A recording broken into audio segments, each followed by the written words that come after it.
हार में देखो तो परेशान, परमार्थ की तरफ देखो तो हम परेशान हो। ये हमारा आदत स्वभाव बन गया परेशान होना। थोड़ा सा धैर्यवान बनो, गंभीर बनो। कोई इस भारी से भारी विपत्ति में परेशानी स्वीकार करके विपत्ति से थोड़ी निकला जाता। सुलझो, ठीक है ये विपत्ति आई, समस्या आई, इसका समाधान होगा। ऐसा थोड़ी कि हमें नष्ट कर देगी। अगर अभी हमारी बड़ी हानि हो जाती है, हम कल इससे बड़ा लाभ प्राप्त कर सकते हैं। हमको एकदम बिल्कुल गंभीर रहना है, इतने कमजोर नहीं बन जाना। अब वो गए तो क्या होगा, अब वो वस्तु गई तो क्या, पद गया तो क्या होगा। प्रयास किया था, ये पद मिला था, इससे बड़ा पद प्राप्त करूंगा, मैं इससे बड़ा महान बनूंगा। ठीक है, एक बार गिर गया, गलती हो गई, दंड भोगूंगा, फिर इससे ज्यादा संयम में रहूंगा। बिल्कुल मतलब एकदम फ्रेश दिमाग रखना चाहिए।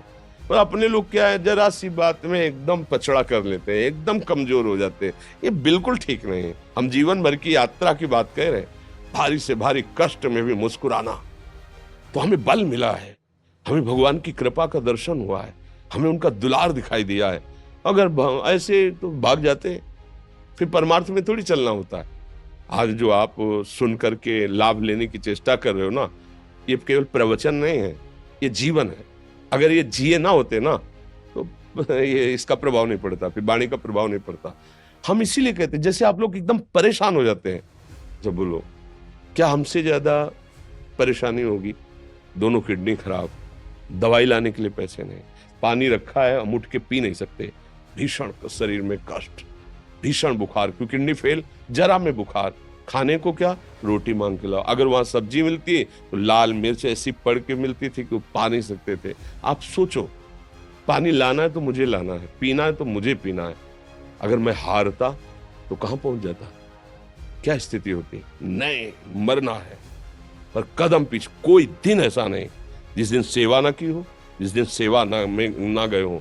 गुरु जी की सेवा में जाना है, पहले अपने को स्वस्थ साबित करना है, नहीं वो सेवा नहीं लेंगे। तुम बीमार हो, तुम कष्ट में, वैसे उनकी दृष्टि बड़ी शांत है। उनकी सेवा की, आके लेट गए, फिर हिम्मत की, अपनी श्री जी की सेवा की, मधुकरी नहीं गए, 3-3 4-4 दिन भोजन नहीं गए, पर सेवा नहीं छोड़ा, दिनचर्या नहीं छोड़ी।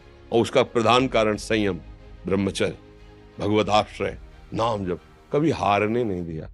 अभी भी थोड़ी देर बाद डायलिसिस शुरू होगा, हारने, आपको हारे हुए नजर आ रहे हैं। शरीर में पीड़ा है, किडनी फेल है, ऐसा तो हम स्वस्थ बैठे हैं, पीड़ा है, बार बार प्यास लगती है, थोड़ा थोड़ा पानी मिलता है, लेकिन हम आनंदित हैं, हम प्रसन्न हैं।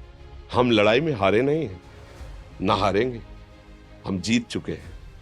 हम अपने मालिक के भरोसे में अपना सब बात, तो वो ये हम अपनी बड़ाई नहीं बता रहे, हम आपको बता रहे समस्या।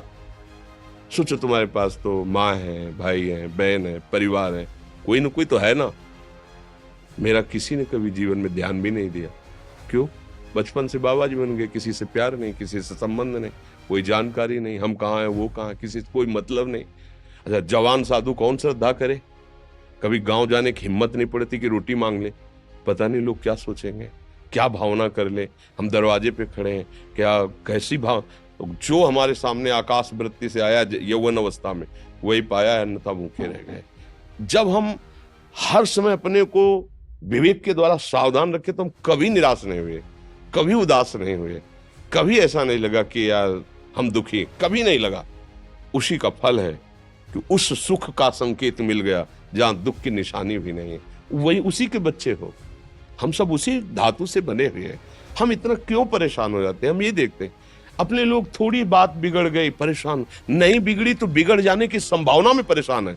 आज सुख है, लेकिन कल सुख छिन जाएगा, तो हम आज के सुख में सुखी ना होकर कल के दुख की आने की संभावना में हम भयभीत हो। मतलब क्या हमारी सोच रह गई? हमको इतना बलवान बनना है कि सुख और दुख दोनों हमको छू न सके। भारी से भारी सुख की व्यवस्था है तो अहंकार नहीं, हर्षित होकर किसी का अपमान न करे कि हम धनी, हम पदाधिकारी, अमुक। भारी से भारी दुख आया तो हमें किसी के सहयोग की जरूरत नहीं, हम फिर अपने कदम बढ़ाएंगे, हम फिर जुड़ी हुई अपनी भावनाओं को सजाएंगे।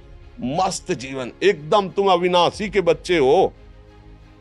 शेर का बच्चा भेड़ों के बीच में फंसकर म्यों म्यों बोल रहा है, बस अगर दहाड़ना सीख जाए तो कोई भी उसे परास्त नहीं कर सकता।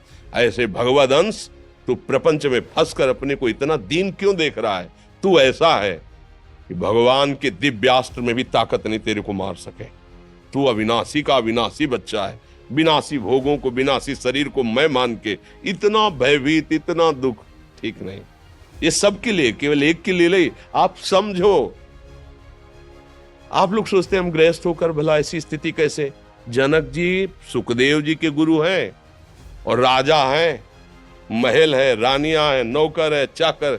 क्या सुखदेव जी जिनके शरीर में लंगोटी भी नहीं है, दिगंबर, परमहंस, परमहंस के गुरु हैं जनक जी जो राजा हैं। समझो आप ऐसा ना सोचे कि हम नौकरी कर रहे हैं, हम संसार में, हम गृहस्थ हैं, हम आध्यात्मिक की ऊंचाई पर नहीं चढ़ सकते। नहीं, आप एक सरकारी नौकरी या आप किसानी या व्यापार करते हुए आप एक अध्यात्म की ऊंचाई में चढ़ सकते हैं। और अध्यात्म ही है जो तुम्हें इस माया के दुख सुख से ऊपर उठा सकता है। दूसरा, चाहे जितनी संपत्ति आ जाए, आप सुखी नहीं हो सकते।